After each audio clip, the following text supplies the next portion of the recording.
Hi hello good morning. അപ്പോൾ കണ്ട ഒരു പന്നീർ പുഷ്പം അങ്ങനെ ഇത് വിരിഞ്ഞിട്ടുണ്ട് കേട്ടോ. ഇന്നലെ മുട്ടായതാണ്. അപ്പോൾ ഇന്നൊക്കെ രാവിലെ നോക്കുമ്പോൾ അത് നല്ല വിരിഞ്ഞ് നല്ല കാണാൻ നല്ല ഭംഗിയോടെ നിൽക്കുന്നുണ്ട്. 2 തരം പനിനീരായിട്ടോ അപ്പോൾ എനിക്ക്. അപ്പോൾ ഒരു തരം ചെറിയൊരു തരം പനിനീര് മാത്രമേ ഉണ്ടായിരുന്നു. അപ്പോൾ അതിൻ്റെ ഇടയ്ക്ക് ഒരു വലിയ പനിനീർ പുഷ്പവും ആയിട്ടുണ്ട്. അപ്പം അതിലൊരു പൂ വിരിഞ്ഞപ്പോൾ കാണാൻ നല്ല രസമുണ്ട് കേട്ടോ. അത് കാണാൻ നല്ല രസമുണ്ട്.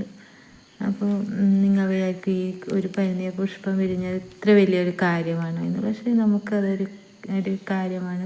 നമുക്ക് നമ്മുടെ മുറ്റത്ത് വിരിയുന്ന പൂക്കളെങ്കിലും നമ്മളെന്നും കണ്ടിരിക്കണം. ഒരു മനുഷ്യായുസ് മുഴുവൻ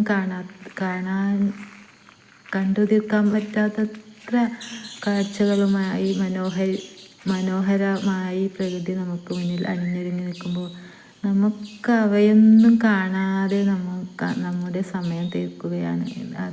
അതൊന്നും കാണാനുള്ള സമയം നമുക്കില്ല. നമ്മൾ എപ്പോഴും ഇങ്ങനെ ഓട്ടത്തിലാണ്.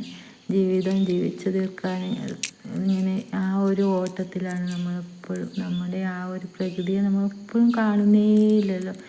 ഇങ്ങനെ നമ്മൾ എപ്പോഴും തിരക്കിൽ തന്നെ നമുക്ക് അടുക്കളയിലാകട്ടെ ബാക്കി കാര്യങ്ങളാകട്ടെ എപ്പോഴും തിരക്ക് തന്നെയാണ് മനുഷ്യർക്ക്.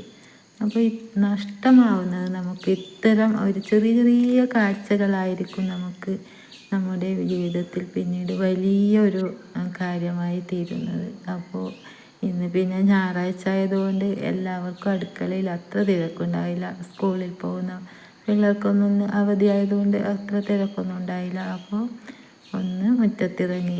മഴയൊക്കെ കുറവാണ്. അപ്പോൾ എല്ലാ കാഴ്ചകളും